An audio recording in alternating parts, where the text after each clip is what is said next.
शिवमाचार्य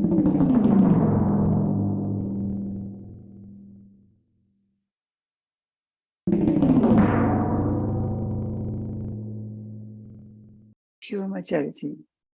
शुरू हम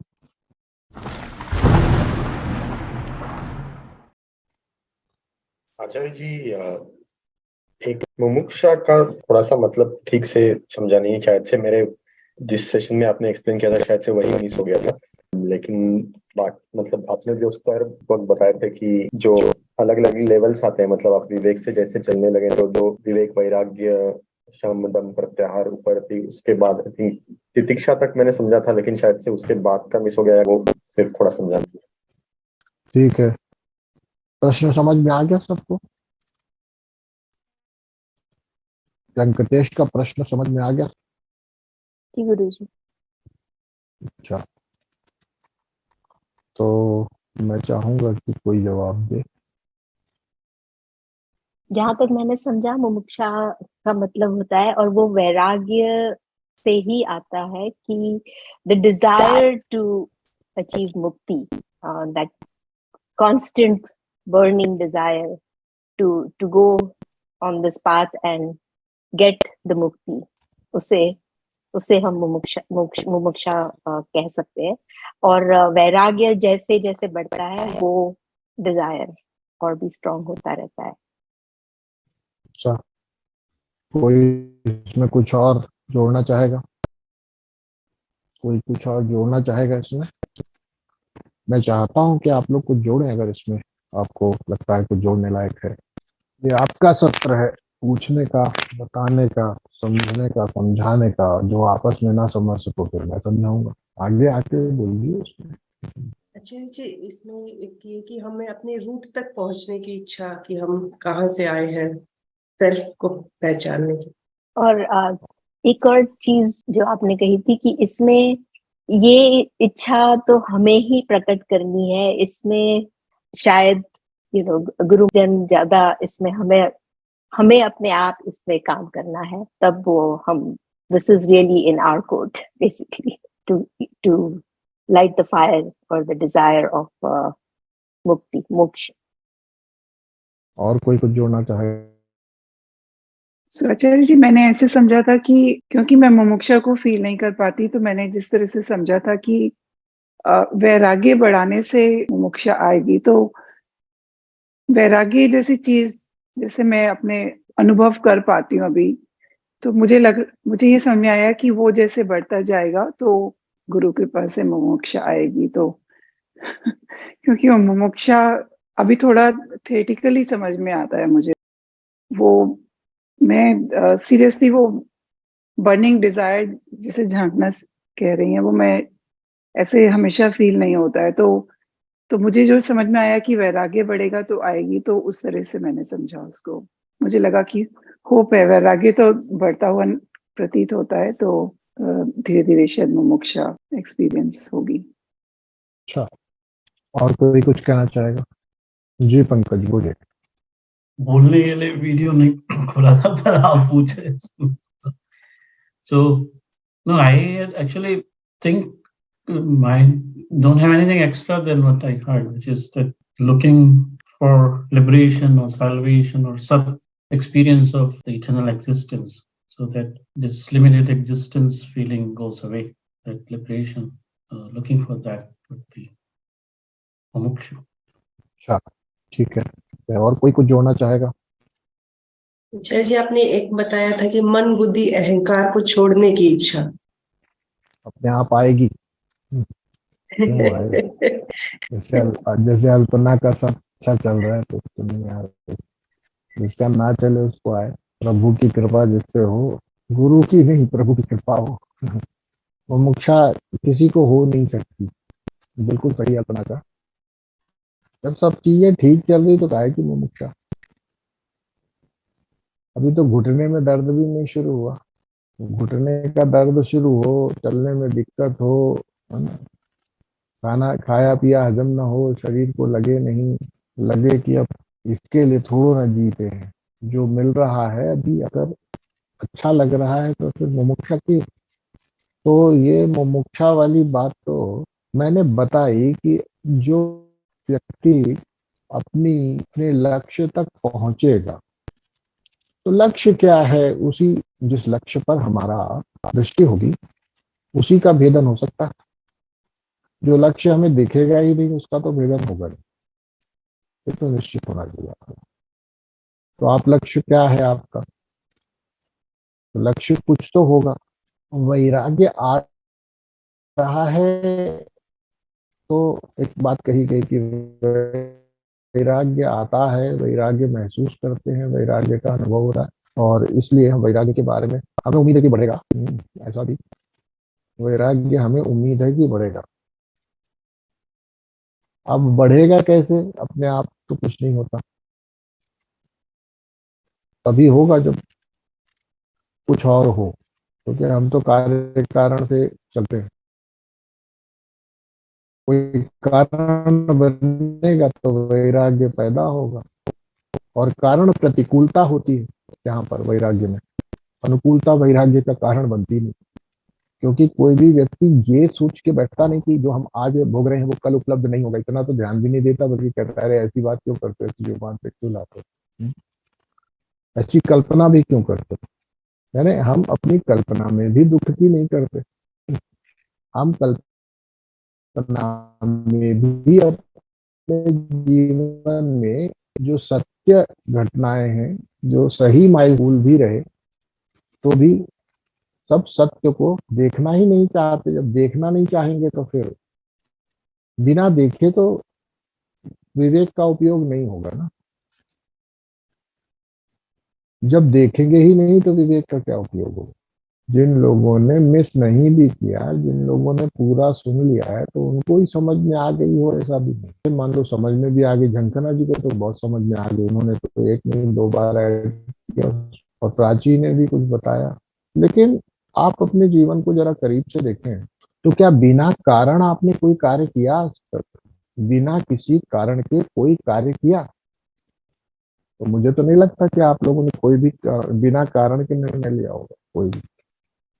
कि मैं गलत हूं? कारण से ही आपके निर्णय हुए होंगे, कोई ना कोई कारण होगा कार्य के पीछे। आपने कुछ भी किया होगा तो कोई ना कोई कारण होगा। तो फिर क्या होता है, कुछ दिनों तक कार्य कारण की जो हमारी वर्तुल गति चलती है, यानी सर्कुलर मोशन होता है, उसको हम बहुत दिनों तक अगर अपनी ऊर्जा से चलाते रहें, तो फिर कार्य कारण होते हुए भी हमें कार्य कारण नहीं लगता, और हमें लगता है कि सब अपने आप हो रहा, इसमें हम कहीं है नहीं, सब अपने आप चलता है ना।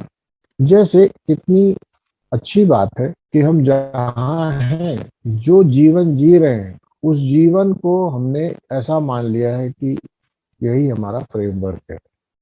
अच्छा, इसमें जो सुख दुख आएंगे वो तो उसके साथ नैसर्गिक आएंगे ही आएंगे।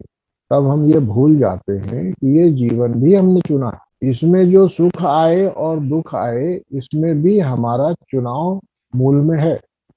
तो मोक्ष का या मुमुक्षा का अर्थ क्या निकला, कि क्या बोला था झंकना ने?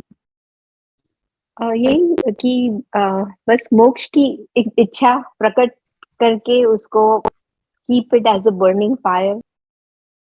प्रश्न करो, अगर मुमुक्षत्व की बात करते हो, मोक्ष किस चीज से? मोक्ष यानी छूटना, किसी चीज ने हमको पकड़ रखा, या हमने, जैसे किसी छड़ी को आप पकड़ लो और आप यह कहने लगो कि नहीं छड़ी ने मुझे पकड़ रखा है, छोड़ती ही नहीं। Audio is not clear for me, is it okay for others? Seema ji, किसी के लिए भी ठीक नहीं होगी, 99% चांस है, ऐसे ही कट कट के ही पहुंच रही होगी, मुझे ऐसा ही लगता है। खैर मैं प्रयास करता हूँ, देखिए 1 मिनट, शायद हमारा बेहतर हो कुछ कनेक्शन। चलिए, कुछ बेहतर है अभी? चलिए, तो मैं ये कह रहा था कि हम सभी कार्य कारण से चलते हैं। दूसरी बात मैंने कही कि आपने अपने जीवन में जो अभी जिस तरह का भी जीवन आप जी रहे हैं, ये भी आपका चुनाव है। बिना चुनाव के ये जीवन के सुख दुख आपके नहीं हो सकते। तीसरी बात, जो अभी आपने अपने आप को मान रखा है, वो भी आपका चुनाव है। ये भी आपका ही फैसला है कि आप अपने आप को क्या मान के जी रहे हो, ठीक है ना। इस प्रकार से बहुत सारी चीजों में हमारे पास कारण है, जो भी इस समय कार्य हो रहा है उसके लिए। अच्छा, अब बात ये पूछी गई कि मोक्ष क्या है। मोक्ष की इच्छा किसी को है? मुझे तो नहीं लगता। कल्पना ने सच बता दिया है, इसका अर्थ ये नहीं है कि बाकी लोग बड़े मोक्ष चाहने वाले लोग हो गए। किसको है मोक्ष की इच्छा? मोक्ष का अर्थ क्या निकाला पहले, ये तो पहले बताओ। पहले मोक्ष का अर्थ तो समझो, फिर मोक्ष की इच्छा के बारे में शायद आपका जो अभी विचार है वो बदले। मोक्ष क्या है? जिस दिन मुमुक्षा के बारे में चर्चा हो रही थी, प्रश्न तो उसी दिन आना चाहिए था, लेकिन खैर देर नहीं, कोई बात नहीं। तो मोक्ष क्या है, चलिए अब इस बारे में बात करते हैं। मुमुक्षत्व तो एक लंबी कहानी होगी। भाई मोक्ष क्या है वेंकटेश, तुम्हारे हिसाब से? तुमको मोक्ष चाहिए, पहली बात तो हाँ या ना, और तुम्हारे हिसाब से चाहिए तो क्या? कहानी बड़ी अच्छी है। न जन्म जानते हैं न मृत्यु देखी है, मोक्ष चाहिए। मुझे जवाब आया है किसी का कि जन्म मृत्यु से मुक्ति हो जाए। अरे न तुमको जन्म पता है कि तुमने बहुत सफर किया, और मृत्यु अभी आई नहीं है, इससे क्या मोक्ष लोगे? आचार्य जी, may I answer? अभी चल आप भी। अकॉर्डिंग टू मी आचार्य जी, आपने जैसे कि तत्वकोटि विज्ञान के कोर्स में बताया था कि हम सभी शिव स्वरूप हैं, लेकिन हम इस दुनिया में जब आए हैं तो अपने उस स्वरूप को भूल गए हैं। तो अकॉर्डिंग टू मी मोक्ष का सच्चा अर्थ वही होगा कि जब हम अपने उस शिवत्व को जान लेंगे तो फिर हमारे लिए जो ये संसार है ये कुछ नहीं रह जाएगा, तब सब हम में और हम सब में हो जाएंगे। I think this is what moksha is. तो पहली बात तो यह कि तत्व शक्ति विज्ञान का कोई कोर्स नहीं होता, ठीक है। दूसरी बात, हाँ कोई कोर्स नहीं होता, आपने कोर्स की तरह लिया होगा वो अलग बात है, लेकिन हमारी तरफ से वो कोर्स नहीं है। दूसरी बात कि हम आए हैं हम भूल गए हैं, ये तो एक बात है कहने की, और मैंने ऐसे भी बताया कि इसको इस तरह से देखने के बजाय हम ये देखें कि हम जो भी अपने को समझ के जीते हैं क्या वह सच है। तब तो ये सवाल हो कि नहीं, पहला जो हम अपने को मान के जीते हैं वह सच नहीं है, तो फिर आगे की बात होगी कि हाँ भाई ये बात तो ठीक समझ में आ रही है कि हम सही मान के नहीं जी रहे अपने आप, हम हैं कुछ और। तब एक जगह पर एक व्यक्ति की गलती साबित हो तब तो वो आगे मानेगा। अच्छा आपको बताओ कि आप जो मान के, सभी लोग, ये केवल अविचल के लिए, आपको ये बताओ कि आप ये जो मान के जी रहे हो ये वही आप हो? जो भी मान के जी रहे, क्या आप वही हो, या ये मान के जी रहे हो ये धीरे धीरे ऐसी स्थिति बन गई, धीरे धीरे ऐसी स्थिति आपने बनाई? आपने जो मान के जी रहे हो ये बहुत समय बाद बना, ऐसा भी तो है ना? क्या कहते हैं आप? ये जो आप अपने आप को मानते हो क्या ये पहले से उपलब्ध है? जो आज अपने को मान के बैठे हो क्या ये पहले से था, या तुम इसके अलावा भी कुछ हो सकते थे? प्रश्न ये उठता। यदि हम ये मानेंगे कि जो पहले था वही आज भी है, तो हम मान के चलते हैं कि हमने कुछ नहीं, कुछ बनाया नहीं, जैसा है वैसा देखते हैं, यही हम हैं, हमने कुछ भूला नहीं, हम तो ऐसे ही थे, हमने कुछ भूला नहीं, हमने कुछ थोपा नहीं, हमने कुछ माना नहीं, बस हम तो ऐसे थे, हम तो सत्य को जानते कि हम ऐसे थे। तो उत्तर क्या निकल के आता है ये देखो पहले। तो सभी लोग ये कहेंगे, अपने अंदर जाके झांक के देखें। मेरा ऐसा मानना है कि आप जब गहराई में जाएंगे तो आपको लगेगा नहीं, ये हम जो अपने आप को आज मानते हैं हम पहले नहीं थे, हम वास्तव में कुछ थे भी नहीं, ये तो हमने मान लिया, अपने आप को ऐसे बना लिया, ऐसा समझने लगे हम ये हैं। और दूसरी बात, ये बड़ा अस्थिर मामला है, ये बड़ा डायनेमिक है। जो कल तक मानते थे वो आज नहीं है, जो आज मान रहे हैं वो कल नहीं है। तो तुम हो क्या? मानने की तो बात ही छोड़ो, तुम हो क्या पहले ये बताओ, निश्चित करो, निश्चित करें। तो निश्चित करेंगे तो समझ में आएगा कि अरे ये तो हमारा कुछ पक्का ही नहीं है, हम कुछ हैं, क्या है हम, क्या है हम? सब लोग विचार करके बताओ ना। रीना जी, आज से 40 साल पहले आप अपने आप को क्या मानती थी या क्या जानती, और अभी क्या मानती हो, और 10 साल पहले क्या मानती थी। तो तुम बताओ, मैं की परिभाषा है, इतनी सारी परिभाषाओं में से किसको सत्य मानूं, पहले बताओ कौन सी वाली। 40 साल पहले वाली को मानूं कि 20 साल पहले वाले को मानूं, 10 साल पहले वाले को मानूं कि अभी वाले को मानूं। और अभी वाले को भी मान लूं तो क्या ये पक्का है कि आगे ऐसी ही रहने वाली। तो पहले प्रश्न करो अपने आप से, मानने का तो सवाल ही नहीं उठता। एक बार मान लिया जी, जैसे हमने सबने मान लिया होता एक बार कि भगवान है, अच्छा ये सत्य नहीं बदलता। हम एक सत्य मान लेते हैं कि नहीं, कोई तो है जो सृष्टि का रचयिता है, चलाता है, और हम उस पर विश्वास करते हैं, तो वो तो बदलता नहीं। लेकिन हम बदलते रहते, क्यों? आज हम माता के भगत हैं, है ना, कल हनुमान जी के भगत हैं, परसों महाकाल के भगत हैं, किसी दिन भैरव महाराज के भगत हैं, किसी दिन कोई देवी के विशेष और रूप तो भगत है। तो हम तो बदलते रहते हैं, लेकिन एक चीज नहीं बदल रही है, चलो हमारा विश्वास। आपका अपने बारे में क्या विश्वास है, मुझे ये तो बताए पहले कोई कि आपका अपने बारे में कौन सा विश्वास है। किस एक सत्य को आप मैं कह रहे हो इसमें लगातार, मैं, किस मैं की बात हो रही है ये? आज वाले की, 20 साल पहले वाले की, 40 साल पहले वाले की? हम पीछे जाएंगे ही नहीं, दर्शन शास्त्र में प्रवेश नहीं करेंगे। जन्म मृत्यु से परे हो, अरे काहे का जन्म और काहे का मृत्यु, जन्म जानते नहीं, मृत्यु देखी नहीं, ठीक है ना। जो हुआ वो भी नहीं जानते ना, तो क्या गारंटी है कि आगे मृत्यु होगी तो तुम जानोगे? मुझे पहले ये बताओ। सत्य साबित कर रहा हूं कि जो जन्म हुआ उस जन्म का कोई जानकारी है आपके पास? तो क्या आप मान के चलते हो कि आपको मृत्यु की भी जानकारी रहेगी? तो जो चीज जानने में आएगी ही नहीं, वो हुआ कैसे? प्रश्न ये है मेरा। तो उससे मुक्ति की बात ही क्यों करना जब हमने जाना ही नहीं। जब हमने, हमारा जन्म होने पर भी हमें नहीं पता, तो मृत्यु भी होएगी ही ना ऐसे। तो ये दोनों ही नहीं पता होंगे। अगर मैं ऐसा कहूं तो तुम मेरे साथ तर्क नहीं कर सकते, क्योंकि मेरे पास तर्क है।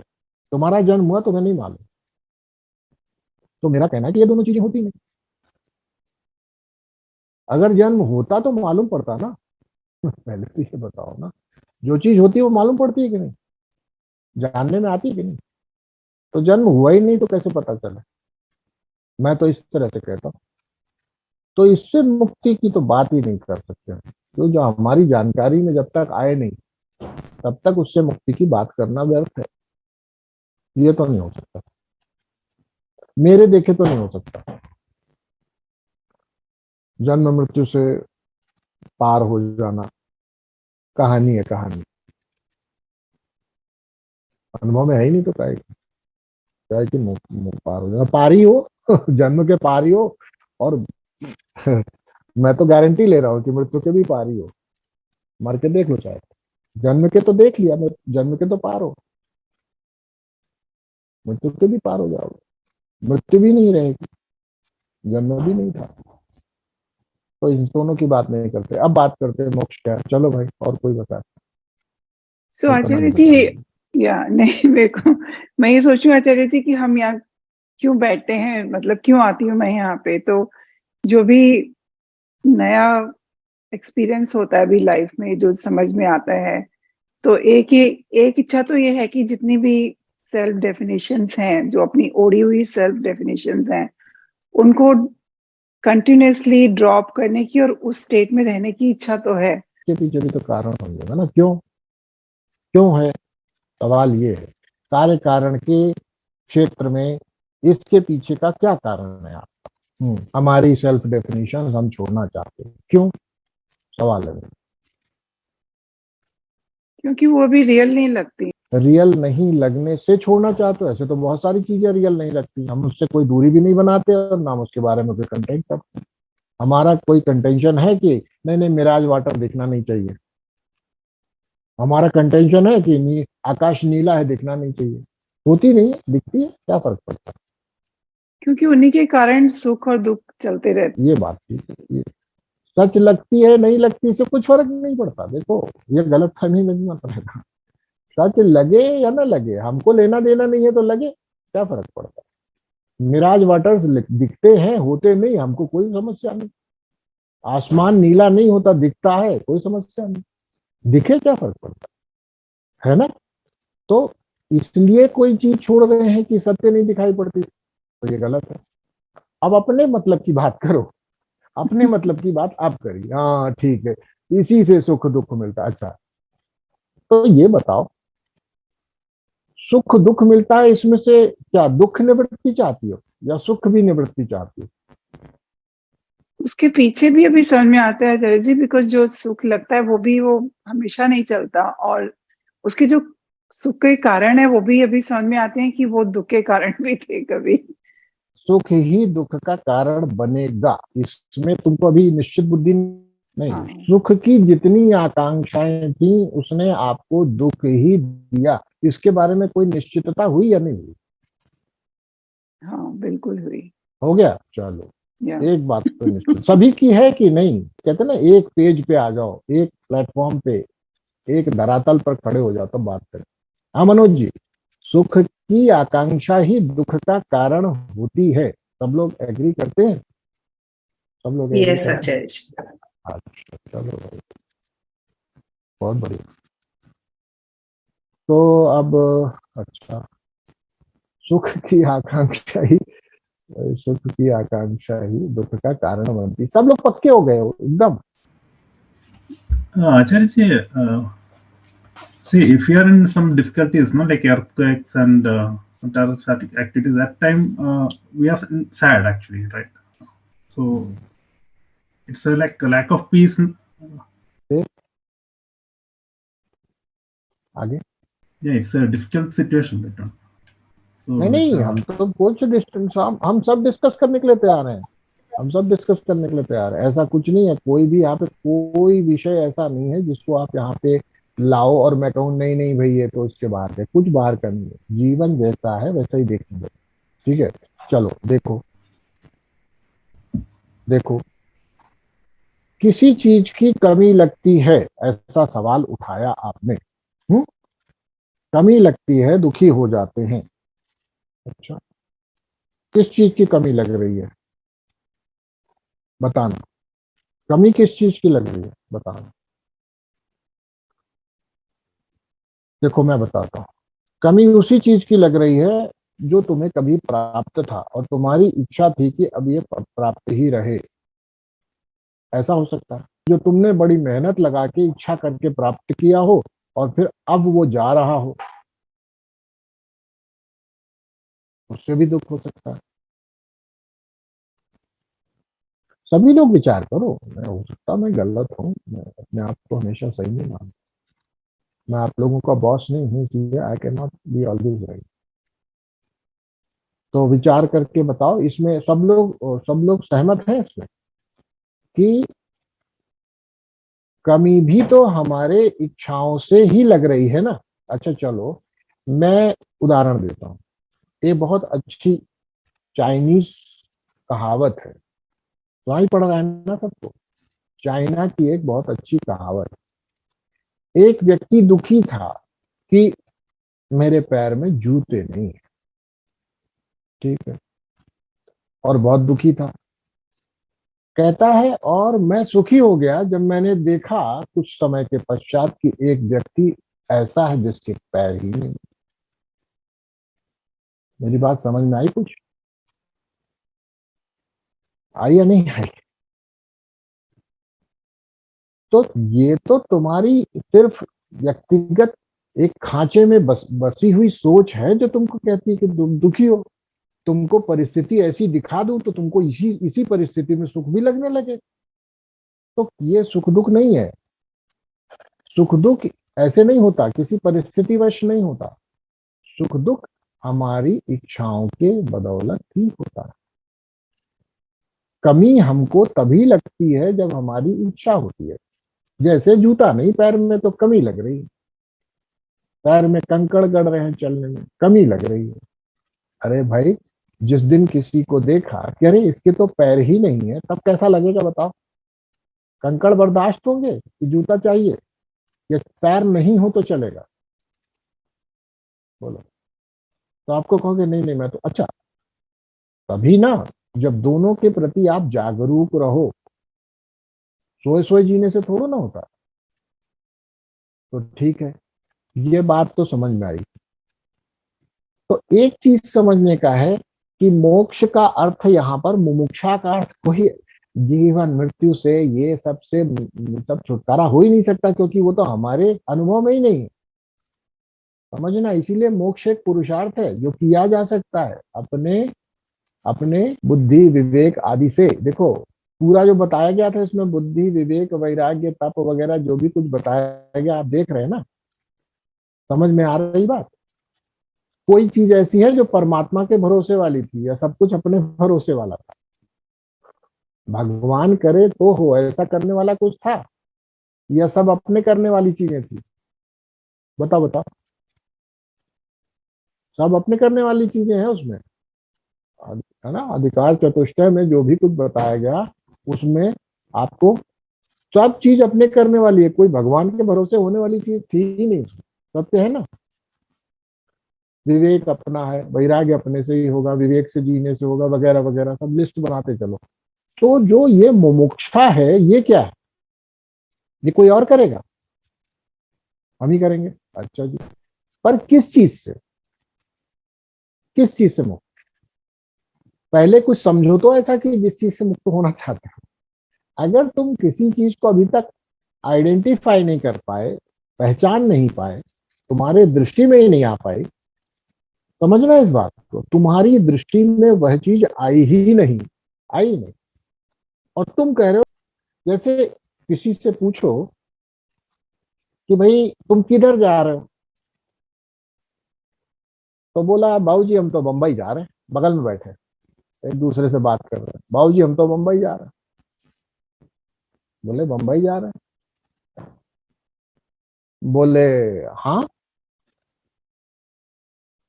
बंबई जा रहे हैं। तो बगल वाला कहता है कि भाई साहब, मैं तो, मेरे पास देखो ये टिकट है, ये ट्रेन बंबई नहीं जा रही है, तो दिल्ली जा रही है। बंबई नहीं जा रही, दिल्ली जा रही। तो कहता है अरे भाई बड़ी बात है, विज्ञान ने कितनी प्रगति कर ली है, एक सीट बंबई जा रही है और एक सीट दिल्ली जा रही है।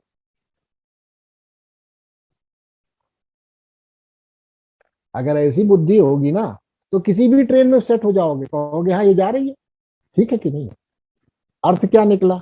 हमें पता होना चाहिए कि हमको जाना कहाँ है और पकड़नी कौन सी ट्रेन है। नहीं तो ऐसे ही बैठ जाएंगे और बस विज्ञान के गुण गाएंगे, अरे क्या क्या जमाना आ गया है, एक एक सीट बंबई जा रही, एक सीट दिल्ली जा रही है। तो इस जगह पे यही ट्रेन है, सब लोग मोक्ष को जा रहे हैं, देखो ना, सब लोग मोक्ष को जा रहे हैं और सबका मोक्ष अलग है। कमाल हो गया। इसीलिए ये चुटकुला सुना है मैंने। ये ट्रेन जिसपे मैं चला रहा हूँ, ड्राइवर हूं मान लो, ये सब बैठे आके, सब आके बैठ गए। अब यही ट्रेन जा रही है, किधर जा रही है? किधर भी जा रही हो, परमात्मा की कृपा हुई तो हम अपने डेस्टिनेशन पे पहुंच ही जाएंगे, क्योंकि सब तो परमात्मा की कृपा से चल रहा है। ठीक है ना, बात समझ में आ रही है ना?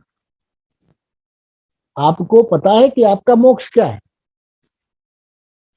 या आपका मोक्ष कल्पना है, या आपका मोक्ष मात्र कल्पना है? क्या कल्पना है? जन्म से मृत्यु से पार। कौन सा जन्म, कौन सी मृत्यु? दोनों देखे नहीं, दोनों जाने नहीं, दोनों समझे, दोनों अनुभव में नहीं, उससे उससे पार होना चाहते, तो ये तो गलत बात है। हाँ, बातचीत के साथ साथ जो चीज समझ में आई, वो बिल्कुल एक चीज अच्छी समझ में आई कि हाँ, ये बात तो समझ में आ रही है कि इच्छा से ही समस्त दुख पैदा होते और हम दुख से मुक्त होना चाहते। तो कौन आदमी दुख से मुक्त नहीं होना चाहता, मुझे ये बताया। पहले तो ये भी फैसला कर लेना, नहीं पता लगे, नहीं कोई कहे कि नहीं नहीं नहीं ये वाला तो हमारे वाला नहीं, ये वाली ट्रेन की सीट हमको नहीं चाहिए। कोई आदमी अगर दुख से मुक्ति नहीं चाहता हो तो वो कृपा करके कोई दूसरी ट्रेन पकड़े, क्योंकि इस ट्रेन में दुख की निवृत्ति के लिए काम होने वाला है, ये उधर ही जाएगा। ठीक है, जिसको दुख चाहिए वो ट्रेन से उतर जाए और दूसरी ट्रेन पकड़े। ठीक है, हाँ ये ट्रेन नहीं है उनके लिए। फिर बाद में मत कहना कि अरे यार बगल वाली इधर जा रही है दुख की और इधर वाली सुख की ओर, ऐसा नहीं होगा। ठीक है,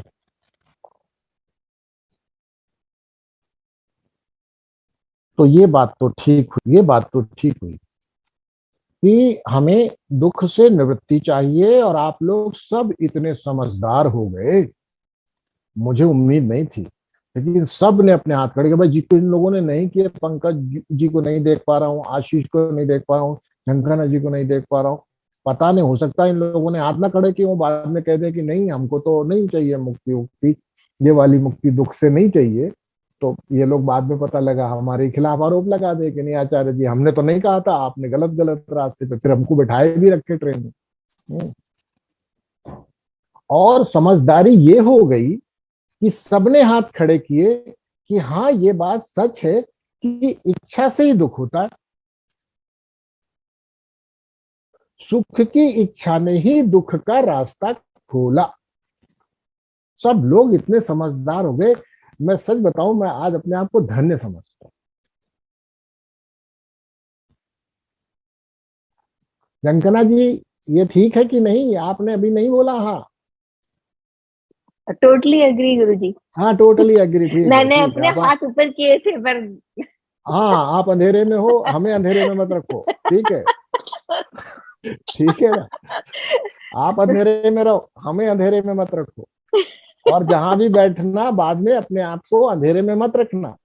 हाँ बिल्कुल ठीक है, एकदम समझ में आ गया सबको, टोटली एग्री कहते हैं लोग। अच्छा जी, इच्छा से दुख प्रकट हो गया। रीना जी आप भी डिसाइड कर लो, नहीं कल को कोई और नया प्रोग्राम लिखने लग जाओ अपनी कोई लैंग्वेज के पैकेज में कि नहीं नहीं नहीं ऐसा नहीं है, है? नहीं, पर इस ट्रेन भाई में तो दुख की जगह सुख से भी उतरना है ना। सुख से उतरना है, अच्छा नहीं वो इच्छा हो सकती है, अगर तुम्हें उतरना हो सुख से तो हमारे पास रास्ते हैं, तुरंत तुरंत टिकट कटाओ, मेरे पास तरीका है। नो तो नो, नहीं हो तो हम भिजवा भी सकते हैं, टेंशन नहीं है। इसलिए ऐसे ऐसे अपने आप को अंधेरे में मत रखना, ठीक है ना। प्रकट हो गई बात, एकदम सही बात निकली। इच्छा से दुख होता है, और सबसे ज्यादा दुख सुख की इच्छा से होता है। इच्छा से दुख होता है ये जरूरी नहीं है, लेकिन सुख की इच्छा से दुख 100%, 100% गारंटी है कि होता है। ठीक है जी, सब लोग विचार करके देख लो। ये बात आप लोगों जैसे बुढ़े ही समझ सकते हैं, जवानों को समझाओगे नहीं समझ में आएगी। उनको तो अभी होप है, होप HOPE, कि नहीं नहीं हमको समझ में नहीं आ रहा है, अभी आप गलत कहते हो, आप गलत कहते हो। समस्या ये भी हो सकती है, मैं बताऊं, भले ही आप बुढ़े लग रहे हो सकता है कि आपका दिल का तो बच्चा ही रहता है ना, हो सकता है आपका दिल बच्चा ही रह गया हो, इसलिए अभी भी आपको लगता हो कि नहीं सुख की इच्छा से सुख मिलेगा, दुख नहीं होता। बोलो जी, किसी का दिल अगर अभी भी बच्चा ही है तो समझे कि सुख की इच्छा से सुख मिलेगा और दुख इससे नहीं प्रकट होगा। अगर ऐसा किसी के मन में हो तो भी वो ट्रेन से उतर जाए, क्योंकि वो अभी दूसरी ट्रेन में बैठे, अभी जिंदगी में और अचीव करे और पकड़े और इकट्ठा करे और साजो सामान लाए और रिश्ते बनाए, समझ रहे, ये सब करे।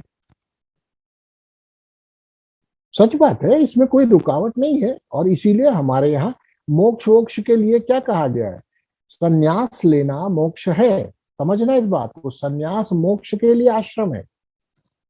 धर्म अर्थ काम मोक्ष ये जो है संन्यास मोक्ष के कारक कारक कारक आश्रम माना गया है। संन्यास आश्रम मोक्ष का कारक माना गया। क्यों? आपने अब जानबूझकर सब कुछ खुद ही त्याग दिया तो इच्छाओं की निवृत्ति करी ना, समझ रहा। जब खुद इच्छाओं की निवृत्ति करोगे तो मोक्ष हो जाएगा। मोक्ष कोई ऐसी चीज नहीं है जो बाद में मिलेगी, मोक्ष अभी मिलेगा, इधर ही मिलेगा। ये समझ लेना चाहिए आप लोगों को। मोक्ष कोई ऐसी चीज नहीं है जो बाद में मिलेगा, ठीक है ना। मोक्ष पाना हमारा काम है। अब मोक्ष के स्तरों की बात करेंगे। पहले इच्छा से मुक्ति होकर के पहले हम अपने जीवन को सुधारें। एक स्तर का जो हमें आनंद मिल सकता है पहले उसको अनुभव करें।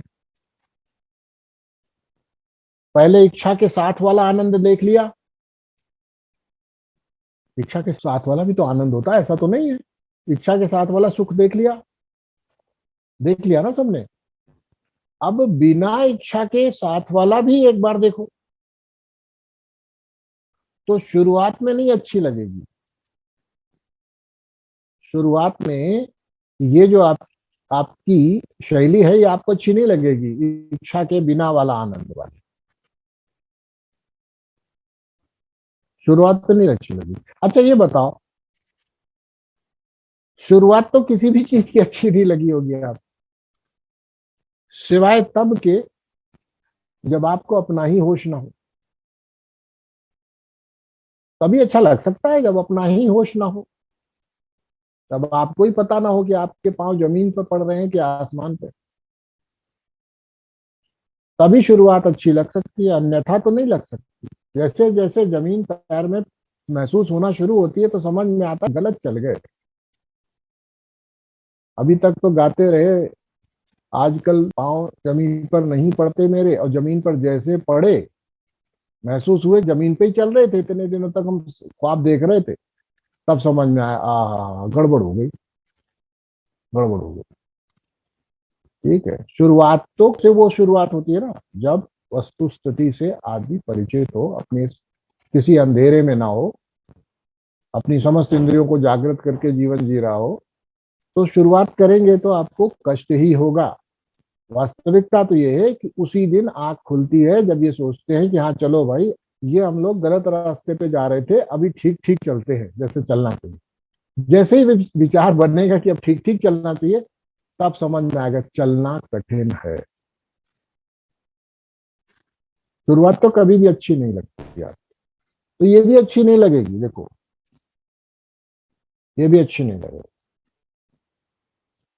लेकिन यदि इसमें प्रवीणता हासिल की जाए, जागृति बनाए रखें, इसमें कुशलता बनाए, इसमें समय दे पर्याप्त, तो धीरे धीरे इस इच्छा से मुक्त जीवन का भी आपको आनंद मिलेगा। वह आनंद इच्छा के साथ वाले सुख से अनंत गुना होगा। ठीक है, लेकिन समय देना पड़ेगा, थोड़ा समय देना पड़ता है, ऐसे नहीं होता। बिना समय दिए, बिना प्रयास किए, बिना जाने कि हमें इच्छाओं से के बिना जीने का प्रयास करना है, क्यों करना ये पता है ना, फिर उसके लिए महत्व बुद्धि समझते हैं ना, शोभन बुद्धि, महत्व बुद्धि। महत्व पता है ना कि बिना इच्छा के जीने का फायदा क्या होता, तभी तो जियोगे, नहीं तो नहीं जियोगे। यानी हमको एक चीज के बारे में बिल्कुल पक्का होना चाहिए, हम संसार के अंदर जो दुख नामक पीड़ा है उससे मुक्ति चाहते हैं। हमारे लिए मोक्ष यही है कि दुख से मुक्ति मिले। तो बोले दुख से मुक्ति मिले मतलब सुख मिले? ना ना ना, समझ में आ चुका है कि सुख प्राप्त करने के चक्कर में ज्यादा दुख होता है। तो अब क्या चाहिए? सुख भी ना मिले तो चलेगा, दुख भी ना मिले तो बिल्कुल अच्छा है। साफ साफ दिखाई पड़ने लगा ना, हमें सुख के पीछे भागना है और ना दुख का प्रतिकार करना है, क्योंकि समझ में आया है कि दुख से प्रतिकार भी एक इच्छा है जो आपको दुख देगी। अभी समझना, दुख आएगा तो दुख का प्रतिकार करने की बड़ी तीव्र इच्छा होगी। दुख नहीं आएगा ऐसी कोई गारंटी नहीं है भाई, समझो। अब हमें क्या करना है ये समझना है। तो मोक्ष का मतलब यहाँ पर बिल्कुल अपने व्यवहारिक तल पर समझना चाहिए। जीवन जैसा है वैसा है, खत्म बात। इसमें हमें कोई इच्छा नहीं करनी। अब इच्छा नहीं करनी तो जैसा भी है उसको स्वीकार कर लिया है। कोई हम बदलाव की आकांक्षा नहीं कर रहे। आकांक्षा नहीं कर रहे, काम कर रहे। उदाहरण देता हूं, आपको समझ में आएगा, ये इससे शायद आ जाए समझ में, आप लोग पैसे वाला आदमी हो तो समझ जाओगे। देखो, ये 10 साल से शुरू हुआ है कि भिखारियों को भीख ना दें, ये ना करें, वो ना करें, ऐसा वैसा, ठीक है। नहीं तो 10-15 साल पहले तक आप आराम से भीख दीजिए, कोई रोकता नहीं था, और कोई ऐसी कैंपेन भी नहीं चलती थी कि भिखारियों को भीख ना दे। हर आदमी भिखारी को भीख देता था, सब लोग देते थे ना। क्यों देते थे? गरीब आदमी दे दो। अच्छा तुम बताओ, तुम्हारे 4 आने से उसकी गरीबी मिटती थी? बताओ, सोचना। तुम्हारे दिए 4 आने, 8 आने, 1 रुपए, 10 रुपए से उसकी गरीबी मिट जाती थी? नहीं मिटती थी, लेकिन आप देते थे। ठीक, अगर जाग के देखते तो कहते मेरे 10 पैसे, मेरे 25 पैसे से इसकी गरीबी नहीं मिटेगी, इसका दुख नहीं जाएगा। लेकिन आप देते थे, क्यों? क्योंकि आप अपने को देने के लायक समझते थे और देने में आनंद महसूस करते थे। देना ही आपको आनंद देता था। उसकी गरीबी मिटे ना मिटे, आपको देने का आनंद आता था। समझ में आई बात? तो यदि आप सोचते कि मैं इस गरीब को 10 पैसे, 1 रुपए, 50 पैसे, ₹1.25 जो दे रहा हूं, ये इसकी गरीबी को मिटाने के लिए दे रहा हूं, तब तो आप उस समय भी दुखी होते। समझना इस बात को। यानी कि कर्म तो हम करेंगे, और कर्म हम प्रसन्नता से करेंगे, अपनी प्रसन्नता के कारण करेंगे। तो हमें कर्म तो करते रहना है, लेकिन आशा लगा के, उम्मीद लगा के फल पर पहुंचाने की, किसी कार्य लक्ष्य विशेष की जो इच्छा लेके नहीं करना। करना वही है जो अंतः मन से करने की प्रेरणा हमें होती है। किसी को गरीब को देख के देने की तो प्रेरणा होती है ना, कि इसकी मदद करो, होती है ना। तो यदि उसकी देने की प्रेरणा होती है तो यही आपका धर्म है, तो चलना है वैसे ही। लेकिन अगर आपने इसके साथ उद्देश्य नामक इच्छा जोड़ दी तो फिर ये गया। समझ में आई बात? अच्छा, नहीं दिया तो तब तो और गया। अर्थ क्या निकलता है? अर्थ ये निकलता है कि करना तो वही है जी जो कर रहे हैं। करना तो वही है जो कर रहे हैं, क्योंकि वो करे बिना चैन नहीं मिलेगा हमें, क्योंकि वही धर्म है।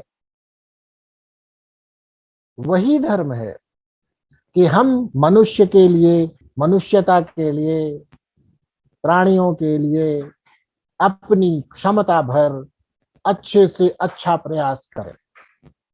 बताओ भाई, कोई इसके बिना भी सुखी हो सकता है क्या? नहीं हो सकता। ये किए बिना नहीं हो सकता।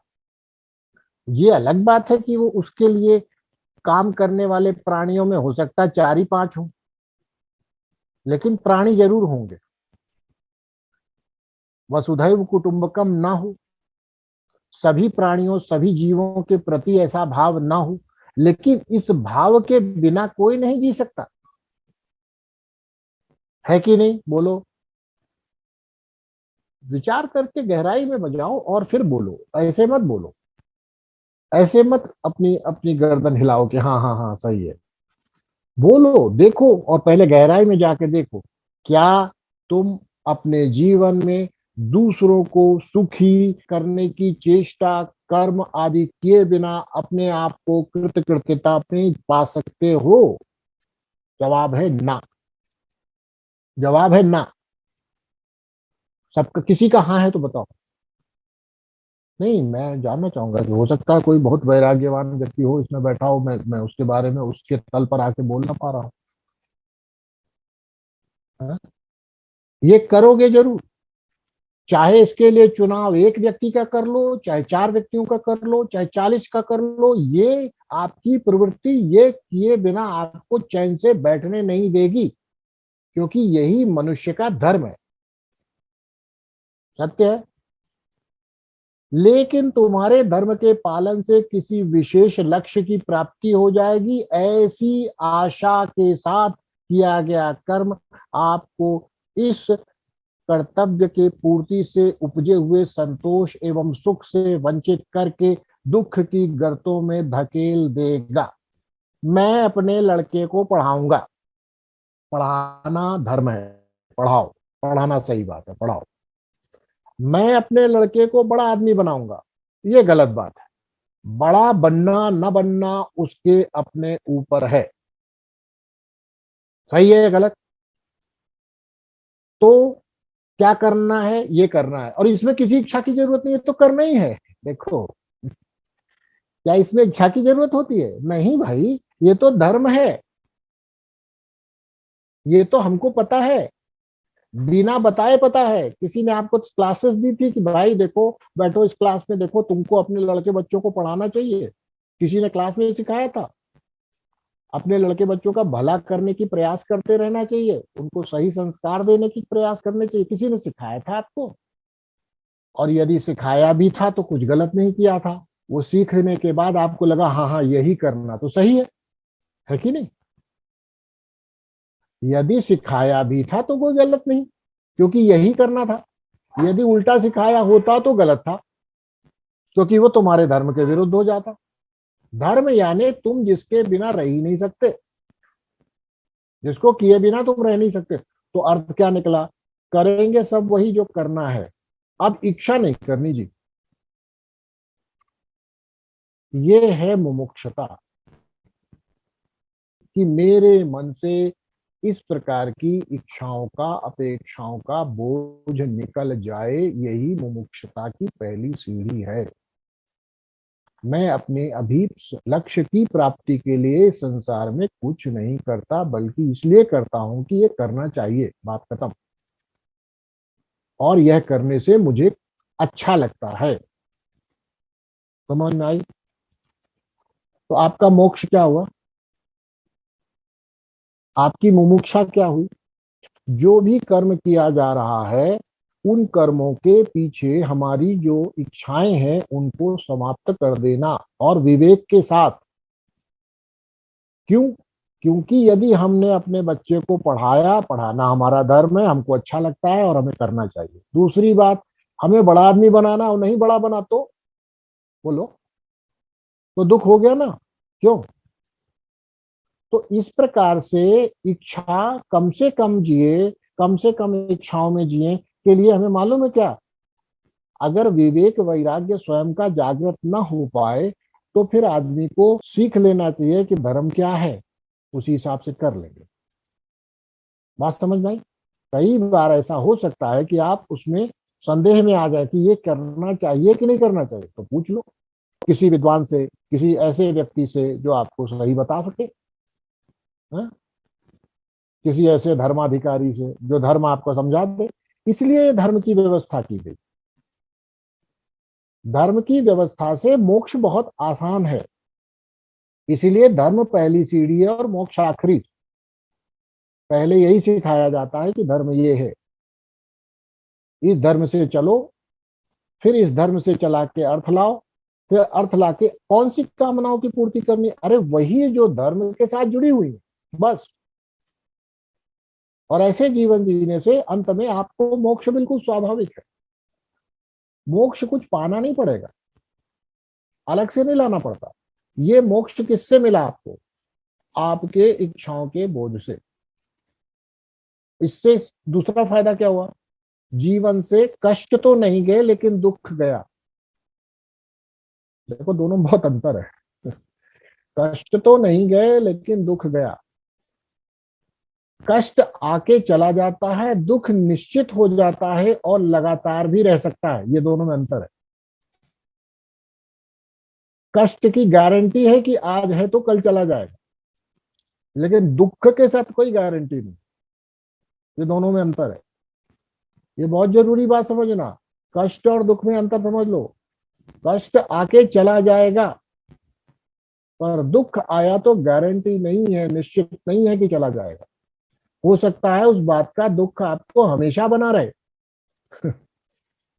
सब कुछ ठीक होने पे भी बना रहे। समझ में आई बात? हम आज के चर्चा में यह निश्चित हुआ कि हमें अधिकारी के लिए जितनी बातें बताई गई थी वहां ही हम अटके हुए हैं, अभी हमको पता ही नहीं है। तो अच्छी बात है, वेंकटेश का बहुत बहुत धन्यवाद कि उन्होंने पूछा तो सही कि मुमुक्षुता क्या है। क्या है मुमुक्षुत्व? आपके लिए क्या थी मुमुक्षुता? उसी ट्रेन में बैठ करके, बंबई वाली ट्रेन में बैठ के दिल्ली जाना चाह रहे थे? हैं? तो विज्ञान ने बहुत तरक्की कर ली है, एक सीट बंबई जा रही और एक सीट दिल्ली।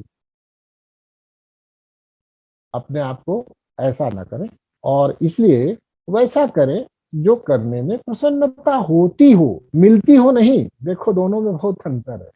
जो अंदर से प्रकट होती हो, करने के बाद मिलती हो वाली नहीं, जो करते करते मिलती हो वो करना चाहिए। ठीक है? धर्म एकमात्र एक छोटा सा पायदान है, सीढ़ी है। हम धर्म चर्चा में नहीं लगे हुए, लेकिन धर्म का एक अपना तरीका है समझने का कि धर्म के साधारण से जितना भी हम अपने जीवन में उतार सकें उतना उतार लेने मात्र से मोक्ष आसान हो जाता है।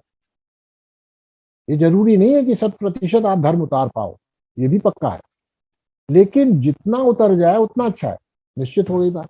तो मुमुक्षुता हमें अपनी इच्छाओं के बोझ से चाहिए, अपनी आकांक्षाओं के बोझ से चाहिए, अपने कर्म के बोझ से नहीं चाहिए। अपने को कर्म बोझ लगेगा ही नहीं, क्योंकि तो करना ही है, करना ही है।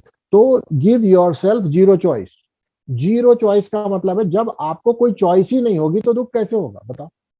जीरो चॉइस कब दोगे? जब तुम्हें पता है कि इस स्थिति में ये करना ही चाहिए, बस खत्म होगा। उम्मीद कुछ नहीं करने की जरूरत है। ऐसा होता तो वैसा होता, तुम होती तो वैसा होता, कुछ नहीं। ऐसी स्थिति में ये करना चाहिए, बात समाप्त हो गई। और इसको मात्र कर लेने से आपके जीवन में मुमुक्षुता का जो फल है वो प्रकट होने लगेगा। डायरेक्ट फल प्रकट होगा, मुमुक्षा हो ना हो अल्पना जी। मैंने आपको वो रास्ता बताया। इच्छा हो ना हो, समझ में आवे ना आवे, लेकिन तब जो फल मिलता है तो समझ में आने लगता है ना। इतना ही करना है, और कुछ बहुत बड़ी बात नहीं है मुमुक्षा। अब मोक्ष प्राप्त कर लेने से मुक्ति नहीं होती। अब मुक्ति की बात बाद में, पहले मोक्ष प्राप्त करना, ये पुरुषार्थ है, ये हमारे करने से होता। फिर आते हैं गुरु महाराज के करने से क्या होगा, ये सब अलग बात है। पहले मोक्ष हमारा हमारा पुरुषार्थ है, ये समझ ले। जिस चीज को हमने पकड़ रखा है उसे हम छोड़ दे, ये ना लांछन लगाएं कि नहीं चीज ने मुझे पकड़ रखा।